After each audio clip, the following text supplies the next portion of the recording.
وقت سر آپ کو پتہ ہے کہ آتا ہے جاتا ہے، ہر طرح کا آتا ہے. یہی عاقب جاوید صاحب جو ہیں یہ انہوں نے بڑی بھرپور تنقید مصباح الحق صاحب پہ کی ہوئی ہے، وقار یونس صاحب پہ بھی کی ہوئی ہے اور مصباح الحق صاحب پہ بھی کی ہوئی ہے ان کی سلیکشن کے اوپر. اور آج انہی کے ساتھ بیٹھے ہیں، سلیکشن کر رہے ہیں. تو خیر مطلب ظاہر ہے میں بھی ان کی جگہ پہ ہوں تو ایسے ہی کروں، نوکری بڑی چیز ہوتی ہے. تو اور بندہ تنقید بھی اسی لیے کرتا ہے کہ نوکری مجھے دو، اور جب ایک دفعہ مل جائے تو پھر ٹھیک بھی ہے سب کچھ. باقی یہ ہے کہ سر بات وہی ہے کہ یہ عموماً کیا ہوتا ہے کہ ایک چاہے وہ سلیکٹر ہیں، چاہے وہ کوچ ہیں، چاہے وہ ایڈمنسٹریشن کے لوگ ہیں، کوئی بھی ہیں، وہ نئے آتے ہیں، وہ اس کے بعد کوئی فیصلے کرتے ہیں. وہ جو فیصلے ہوتے ہیں ان کے اوپر تھیوریٹیکلی ہم تنقید کر دیتے ہیں یا ہم ان کو اکنالج کر لیتے ہیں کہ ہاں بڑا اچھا فیصلہ تھا، پھر اس کے نتائج آتے ہیں اور پھر ہم ان کو ڈسکس کر لیتے ہیں. میں آپ کو ایک بات بتاؤں جو میں کافی عرصے سے اب کر رہا ہوں، یہ آ کے جو بھی فیصلے کریں گے اچھے برے بوتھ، ہوگی ناکامی. اس کی وجہ یہ ہے کہ یہ جو اصل ایشو ہے نا اس کی طرف ان کا دھیان ہی نہیں ہے، یہ اس کو ڈسکس ہی نہیں کر رہے. اصل جو ایشو ہے وہ یہ ہے کہ آپ نے ٹرکل ڈاؤن کر کے پیسہ نیچے کیسے پہنچانا ہے. جب تک نیچے پیسہ نہیں پہنچے گا پلیئر نہیں آئے گا. اس کی وجہ یہ ہے کہ بچے آپ کے جیسے ہی بڑے ہوتے ہیں وہ کھیلنا ہی چھوڑ دیتے ہیں کیونکہ یہاں پہ ڈومیسٹک میں پیسے ہی نہیں ہیں.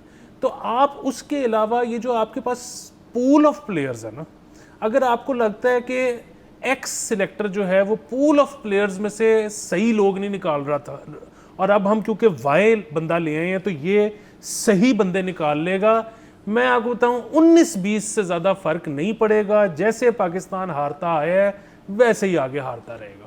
سر بالکل سر، اس کے اندر ہم نے پہلے بھی بات کی ہے کہ ڈومیسٹک کے اوپر فوکس زیادہ ہونا چاہیے. ہم صرف اپنی 3 جو فارمیٹس ہیں ٹیسٹ، T20 اور ون ڈے جو ہے اس کے اوپر میجر فوکس ہوتا ہے. جب PSL کے سیزن ہوتا ہے تو PSL کے اوپر فوکس ہوتا ہے. ان تمام چیزوں کے اندر ڈومیسٹک جو ہے اس کو انٹرسٹنگ بھی تو نہیں بنایا سر. میں یہ بھی چلے مان لی ان کی بات، وہ کہتے ہیں جی کہ ڈومیسٹک کو دیکھتا ہی نہیں، تو آپ دکھا دیں کہیں پہ ٹیلیوائز ہونا چاہیے.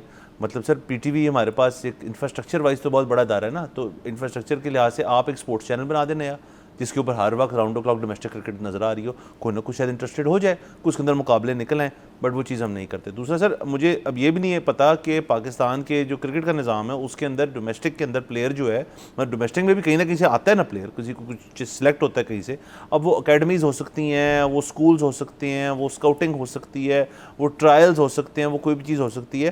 تو وہاں تک سپلائی تو آ رہی ہے آپ کی، لیکن آپ بیسیکلی کہہ یہ رہے ہیں کہ وہ ٹوٹی نہ بند ہو جائے ایک دن کہ جی آپ کو اس چیز کا مسئلہ ہو جائے کہ جی پیچھے سے پلیئر جو ہے وہ ٹرائل کے لیے بھی نہیں آ رہا. اکیڈمیوں میں بھی کام ہونا شروع ہو گئے ہیں پلیئرس، کیونکہ ان کو یہ چیز نظر آ رہی ہے کہ جی ڈومیسٹک میں تو پیسہ نہیں ہے، اور ڈومیسٹک کے اندر سے ہم نے PSL میں بھی جانا جو ہے وہ ایک بڑی مشکل چیز ہوتی ہے، کیونکہ PSL کے اندر بہت سارے پلیئر جو ہمارے ٹیم کے اندر کھیلتے ہیں وہ سارے PSL میں کھیلتے ہیں. جگہ کتنی رہ جاتی ہے؟ ایگزیکٹلی سر، وہ جو ٹوٹی ہے نا اس میں سے اب قطرہ قطرہ نکل رہا ہے، اس میں اب پوری دھار سے پانی نہیں آتا. اس کی وجہ یہ ہے کہ آپ کے یہاں پہ ڈومیسٹک میں فنگر ٹپس گن سکتے ہو جن کی تنخواہ ہے، باقی کسی کی تنخواہ ہی نہیں لگی ہوئی، اور وہ جو تنخواہ ہے وہ اتنی تھوڑی ہے کہ اس میں کسی کا کچھ نہیں بن سکتا.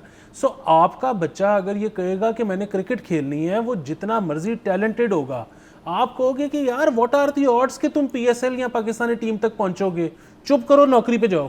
سو یہ یہاں پہ آپ کا جو بہت سارے ٹیلنٹڈ لوگ جو ہیں وہ ڈومیسٹک میں آتے ہی نہیں، کیونکہ ان کو ہوتا ہے کہ ہم ڈومیسٹک کھیلیں گے بھی.